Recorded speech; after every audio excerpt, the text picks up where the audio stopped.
Welcome to My Jane, My Story, the only show that enables women to share their own secrets and insights to wellness, one story at a time. Good afternoon, everyone. Happy Thursday. It's January 16th, 2020. This is Diane McConaughey at My Jane. Welcome to My Jane, My Story. Our mission is to unite and empower women through community, education, and exploration of cannabis solutions to address our biggest health concerns like sleep, pain, and stress.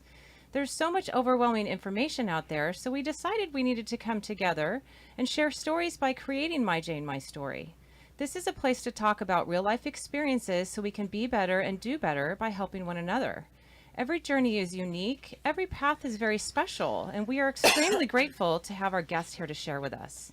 This is a non-judgmental space where every question is necessary to learn and shift our perspective on this plant.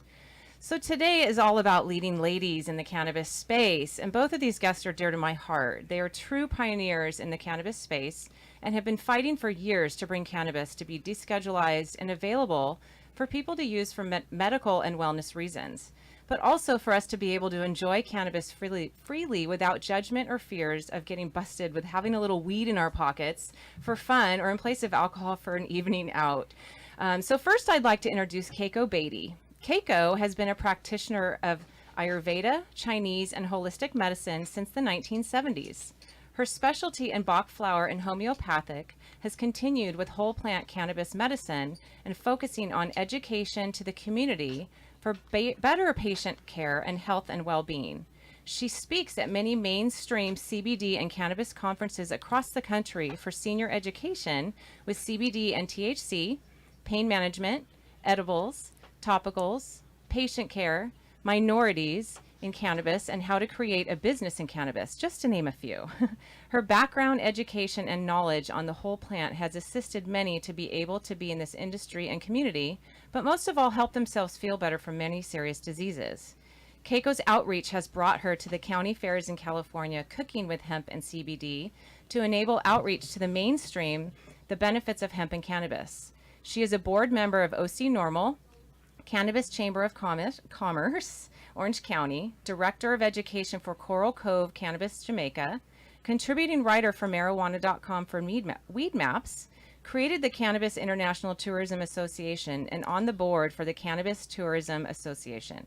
In the past, Keiko created the first cannabis-based TV network on Roku TV, the U.S. Weed Channel, is a former leader of Women Grow, instructor at CCI Cannabis Career Institute, and co-host of Hemp Radio. Keiko resides in Orange County, California, and was formerly on the OC election as a precinct inspector for 25 years, a PTA president, and supported many nonprofit organizations within the OC and cannabis community. Her mission statement is acceptance and legalization through education and outreach for positive CBD and cannabis patient care for better health and well-being. Patient care is her goal. Hi, Keiko. Thanks for coming. Hello, Diane. So good to see Good you. to have you. And lovely to be here with all your My Jane listeners. Well, welcome, Keiko. We're so happy to have you. Thank you. Again. And next we also have Candice Hawes, who founded Orange County NORML, the National Organization for the Reform of Marijuana Laws, in 2003 after losing her financial aid due to a possession charge. In the 16 years since then, OC NORML has become one of the most accomplished chapters in the NORML organization, earning the Outstanding Chapter of the Year award at the 2012 National NORML Convention. She currently serves as a chapter's executive director, holding monthly meetings, lobbying, and speaking at educational events.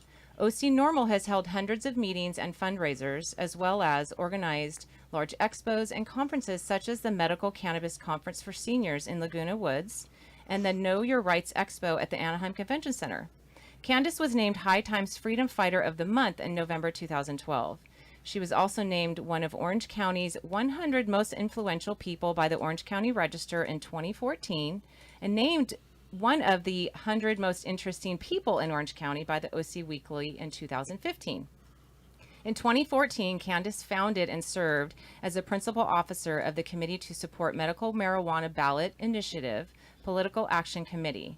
The PAC qualified a voter initiative to replace the ban on medical marijuana collectives in Santa Ana and received 54% of the votes in November 2014. In 2016, Kandice graduated from California State University Fullerton with a degree in political science and public administration. She currently provides community outreach services for selected licensed dispensaries. Hi, Kandice. Yeah, thanks for having me on again. Thanks for coming. It's nice to have you, both of you guys here. Yay! I'm so excited. You're my favorite ladies in cannabis, I tell you. Oh, so thanks for being thank you. here. So today we're going to talk a little bit about what's going on in the space in terms of being employed in the cannabis industry. This is something that I'm sure many people are interested in because with it being a new year, new laws, new things going on, we want to talk about working in this cannabis space. So you both have seen the good, the bad, and the ugly in this industry. And so many people want to get jobs in this cannabis world. So Keiko, first, can you tell us a little bit what it's been like being employed in the cannabis industry? Well, one thing I want to say, welcome everyone and anyone who may be having the inkling of wanting to support cannabis for patient care. Yeah. Here in Orange County, there's so many different positions, and you just got to find what's going to click with you. And I think it's very exciting right now because I'm seeing new people every day who are kind of curious and definitely want to be a part of this industry. Yeah. It's exciting, and I really feel that having that outreach there is something that we should see a lot of new jobs coming forward as new different companies are forming too. Yeah, and there's so many different types of jobs. That's the Yes. thing I think people don't realize is You don't need to touch the plant. I Right. mean, we're looking for attorneys, accountants, and other services to provide that, and drivers that go between the manufacturers to the distributors. I mean, so many different types of jobs, and definitely the people who need, who want to be bud tenders. right. And I know that education is a big key to some of the positions. And I know that OC Normal actually has a bud tender training course that we have a class coming up this Sunday too. Oh, well, Candice. So for anybody who's interested, this Yeah. is where they should be. Yeah, absolutely. Yeah, Tell us so about the, that. the course this Sunday is called the Cannabis Dispensary Education Course. It's held all throughout the country by different organizations. Normal does it here in Orange County, and it has different modules that pretty much give you all the information that you need to know coming in as somebody that's new to the industry to get one of these cannabis jobs. So, Keiko talks about the different kinds of delivery methods. We talk about cannabis science. We give an intro to the retail cannabis space and all the different positions there, and like what the back end of a dispensary looks like. Nice. We have one on customer service, and then also one on actually getting a job and how to kind of set yourself aside from all those people, because cannabis really is kind of like the dream job of a lot of people, Right, and right. even though there are a lot of positions out there doing a lot of different things, there's a lot of competition, and so you really have to invest in getting a cannabis career. Well, and I think people don't even know what do I need to know to get into this. And since it is such a new industry and we're all still learning, and the research is still going, that people just don't know where to start. And so that's a good place to start. When and where is that? Well, I would say a good place to start would be to look at like the free resources and Yeah. the networking groups that are around you that you can kind of learn on what's going on with the market in your area. I would say also it'd be a good idea to go to the Bureau of Cannabis Control's website and subscribe to their email list so you can get like the latest updates, go over their regulations and get a little familiarized with the kind of industry that you want to get into.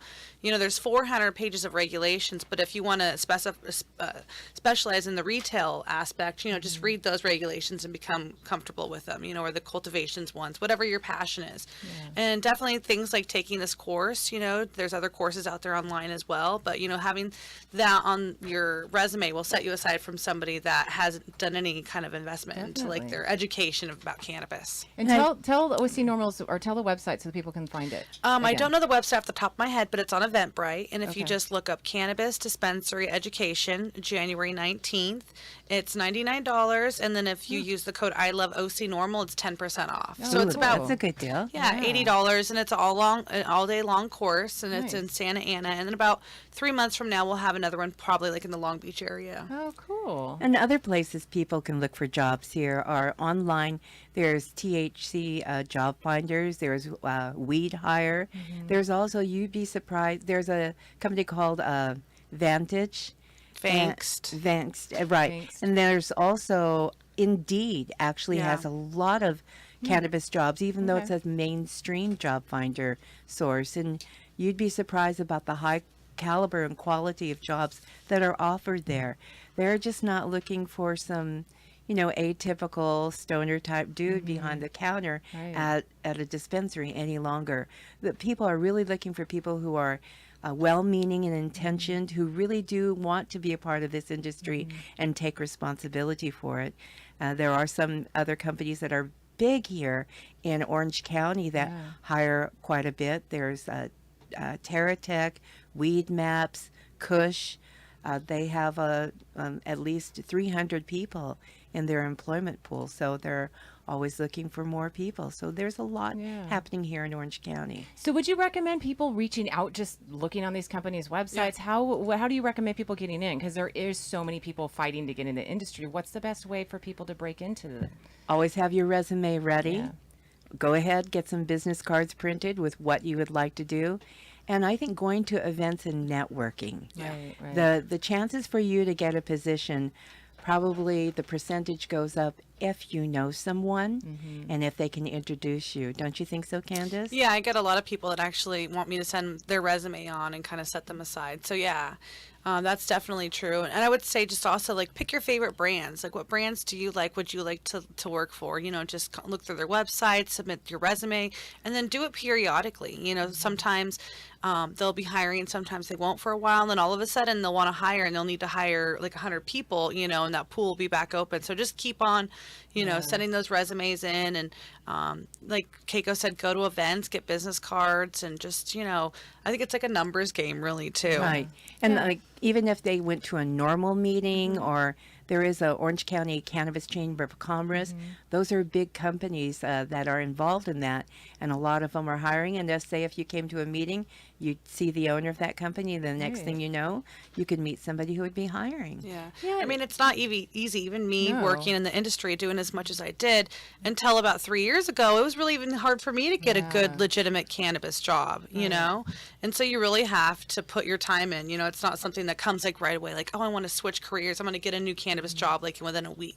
Sometimes it takes a little bit of time to find that right position. Well, why do you think it was difficult? Because you've been in this for 16 years and cannabis. Why do you think it was so difficult? Well, I for mean, you? because she's picky. picky, and then also, not as many people just approach you and ask you to work for them. You really have to get on them and let them know that you want to work for them, that you have some ideas how you can make their business better. You have to be really so proactive. I think I was just really, invested in what I was doing. I wasn't really thinking about that. I thought people would just offer me these jobs, and it's not like that. Even for somebody like me, you have to really put yourself out there and try to find the right place. And you want to have the right job too that meets with your skill set. Absolutely. And you have that desire to be in that position. Yeah. So, I mean, you may, just like kissing frogs, you may not kiss the right one first.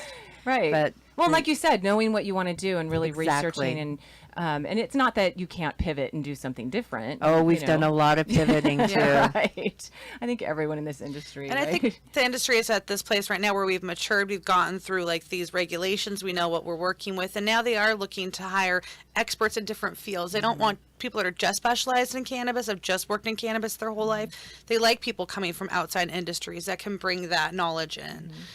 So definitely look at what you've done in the past and how that can be applied to cannabis. Well, and cannabis being such a new industry, most people don't know anything about this industry, right? I mean, so we are all coming in from different walks of life and different areas and bringing our different skill sets to. And it's interesting, some of the big companies, they're actually looking into the mainstream market. I know some big companies here that have taken executives from Microsoft or Xerox or, just people, who have had high positions in other companies. They like those brand names, like Right. hiring someone from Google or, Right. from Amazon or something, Yeah, my Jane president is from Xerox. She was a Xerox Yeah. reject or whatever. We're so happy to have her. So. I know, and Kandice, because you definitely pivoted early on in your career because you were going for law, correct? Yeah, I came here actually in California to go into cinema. But I had a teacher break my heart early on, and I had always wanted to go into law too, so that's what I was going to do. And then I ended up working at a medical marijuana dispensary for about 6 years, and then I worked outside the industry for a while, and then after the initiative, that's when I came back and I found Bud and Bloom, and I've been working there for about 3 years. Yeah. Gosh, wow. And I mean, 3 years in the cannabis industry, That's I feel a like long I am like a senior employee. It's pretty cool. It was interesting. I was at an event last night, and I was talking about normal 16 years here in Orange County, and I said, how many of you have been in the industry for 16 years? And of course, not one person raised their hand. Right. And it was the black market at that time, and that's how we had to forge our way through this and get it to a It was legal market. not fun back then. No, but we persevered, and now you we're did. at this point now where it is legitimate. It is an honorable position to have a job in the industry and know we're bringing it to the forefront with responsibility. Right. That's the great thing. It's kind of interesting though. Back then, when it was like in the black market, everything was kind of underground. The pay was so much better. Really, like entry There were no level working taxes. at a dispensary. Yeah, Yeah. no taxes. But I mean, people would make $20 an hour cash paid at the end of the day. Because the risk was so high. You didn't know if the business would be open Right. at the end of 2 weeks or whatever. And then now it's very interesting because entry level position. Is about $12, $15 in the say cannabis 13. industry, which is pretty crazy, being that, these entry level cannabis people have to have so many skill sets. They need to be like a therapist, a pharmacist, a product safety specialist, like everything, And even for trimmers, a few years ago, if you trimmed a pound, you get at least $250. Yeah. Nowadays, it's about $150. Wow. That's a big It's difference. changed.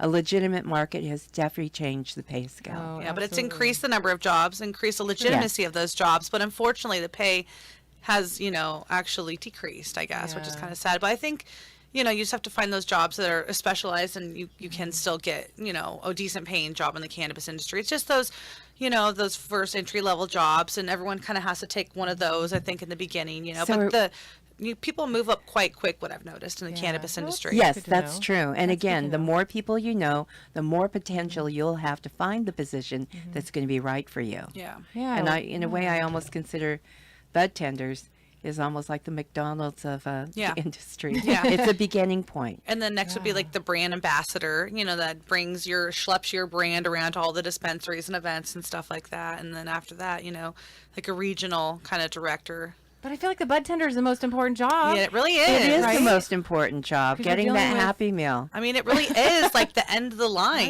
Right, right. from the people that grow it to distribute it to even the people that manage the dispensary. But how that product gets to the customers and which brands are promoted the most really is all up to the bud tenders.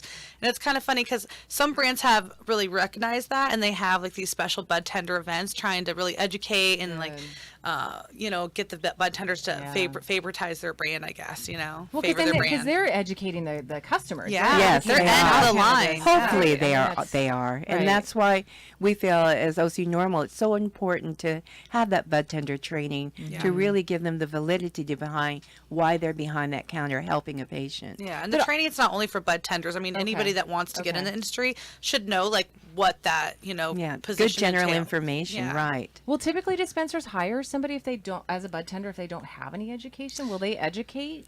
Do you Once in a find? while, there's a lot of. I know some dispensaries have like online courses that they send them through that they'll actually pay like a couple $100 to have their new hires complete this course.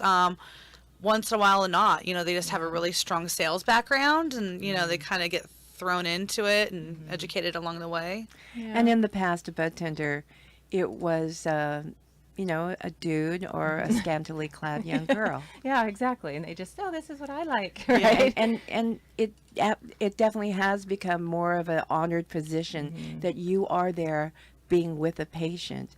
But I think Yeah. there's so much more in this industry has to offer in great employment opportunities. So I really see that we're only going to get bigger and better. And I know that for Orange County, there's a lot of potential here. Right, because It's it's even like developing. printing. It's just, I mean, there's so Yeah. many things that you don't think about that go in the cannabis industry. Printing, Packaging, packaging. I co-packaging, mean, yeah, right. it's just amazing. Formulation, manufacturing. And of course in Costa Mesa, where there's so many manufacturing licenses there, they need skilled people and scientists for the formulation. And look at all the testing labs there are in Orange County now. They're there because they have business. Yeah. And people are testing their products. Oh. And hopefully here in the next 5 years, you start seeing more cities allowing retail dispensaries, Right. opening more positions up. Yeah, because that's what we really need is Yeah. more ability for patients to get what they need. It's only really one little area that they can go. in Yeah, Santa and then, Ana. soon all the dispensaries will have delivery services. They need all those people, out in the streets delivering the medicine. Yeah, yeah.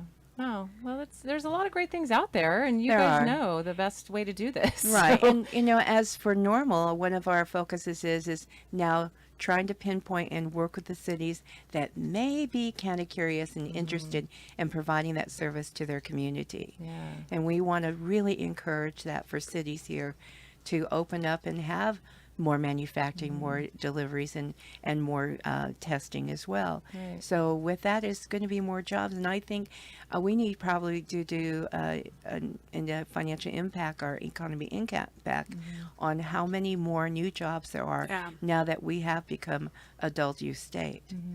And I think we'll be very pleasantly surprised for the economic development Right. department of different cities. Right, and it's so people can know that it's an honorable job. That It it's is. you're not just slinging pot anymore. You're Right. really helping people, and I came out of the closet a couple of years ago, and I just thought, okay, I'm here. This is what I'm doing. You want to judge me, you go right ahead. But I know this. I'm here to help people. yeah, And that was the key thing. And I think other people getting into the industry should also have the pleasure of experiencing that. yeah. It's not just you. You are really helping the community. And what other jobs can say that? Of course, hospitals and nurses and Right. doctors. Yeah. But it's not all Disneyland here in Orange County.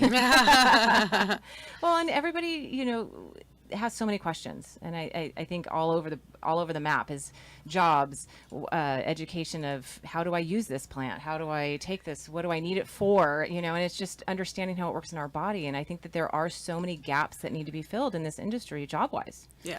that we need And to start even, tapping I mean, into. even not if you can't find a company to work with specifically, you can always start your own consulting business. Right. That's another opportunity as well. If you can't find a position, create your own worth and sell that to brands as well. What is the risk of that though, because it's not federally, legal, and there's no dosage guidelines, and if you were to become if I was to be a consultant and consult you as a patient, what are the guidelines on that legally? Well, I mean, you have your First Amendment right to, free speech, but you should, there is probably, if you're going to do that, go into that type of consulting, I would say definitely come up with some forms, some waivers, stuff like that, work with an attorney. But there's other types of consulting, like community outreach True, consulting, true. events, Taxes, merchandising, the metric system. Yeah. I mean, Yeah. there's so many different security things. consultant, Right. social media consultant, do that all as an independent contractor. Yeah, there's a lot out there. Yeah. There is. So what three main points would you each like to leave the listeners with today about starting a career path in the cannabis industry? Keiko, do you have three points that you could give? Get yourself out there. Network. Number one, have your resume ready, and also have your mission of who you are and what you want and how you want to be part of this community. Good. So network, resume, and know who Your you are. mission. Your mission. Okay, I like that. I would say when you send a resume and make sure you have some sort of cover letter that has something about cannabis in it, about why you think that this would be such a good position for you. I would say don't be afraid to volunteer, to volunteer your services to nonprofits, to businesses, to find your worth. And then also just don't give up. I hate it when people say, they email me and say they took my course, they haven't been able to find a job in a month. If they can't find one in a week, they're going to give up. You can't give up. It takes a little bit longer than does. that, but eventually you'll find the right thing. We've been living our life this way for many years, both Kandice and I, and it's just a part of our life. Yeah. We were lucky. And I would say that for anybody who's new and wants to get into this, if you want to see this path, live your life. Live your life with cannabis being a part of it, and you'll meet the right people that will guide you there. Yeah, and I will say networking, Keiko, because that's. Yeah. I mean, I met Keiko first in my journey in cannabis, with being diagnosed with cancer, and I just started going to a lot of different events that you invited me to, educational things, and that's why I'm here. because I just networked. I got to know people, and it That's did take a right. while. It took me probably a year and a half Yep. to really get a Right. job. To find your spot, you Right. know, and now you're in the perfect Yeah. place. But as you networked, you became more comfortable of who Right. you were, your Absolutely. place in the industry, and what your passion and your Yeah. mission was. Exactly. So you guys are right on.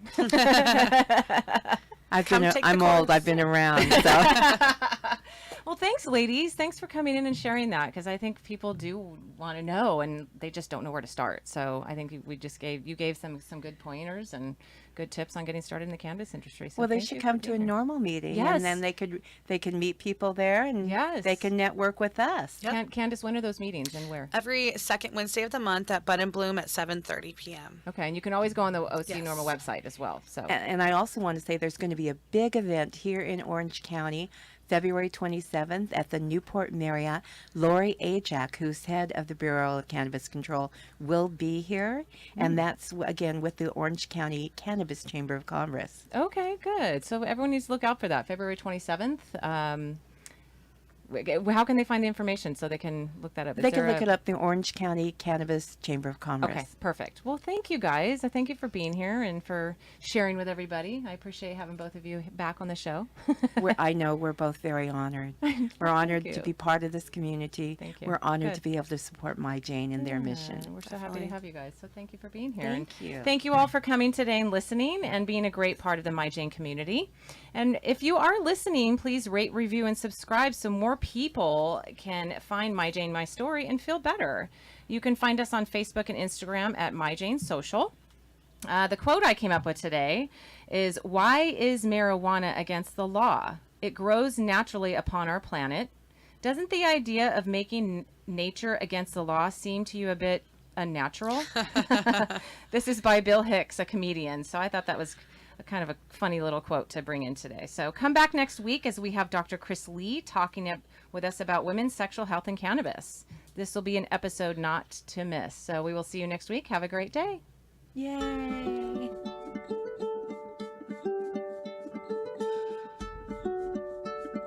Thanks for tuning in to My Jane, My Story. If you want to learn more, you can join the My Jane community at myjane.com.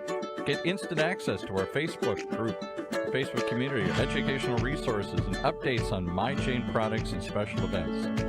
And for personal attention, right now, you can also pick up the phone and call 833-MY-JANE2. That's MYJANE2. And speak to your own wellness concierge, because it's time to own your wellness.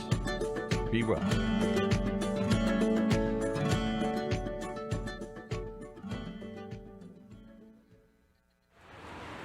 I'm on the observation deck of the Empire State Building to demonstrate how much material Waste Management recycles. As North America's largest residential recycler, last year alone, Waste Management recycled 12.9 million tons. How much is that? Let's do the math. Carry the 6. It's enough to fill this building more than 27 times. With experience like that, we're bound to have a program that can help your business recycle. Talk to Waste Management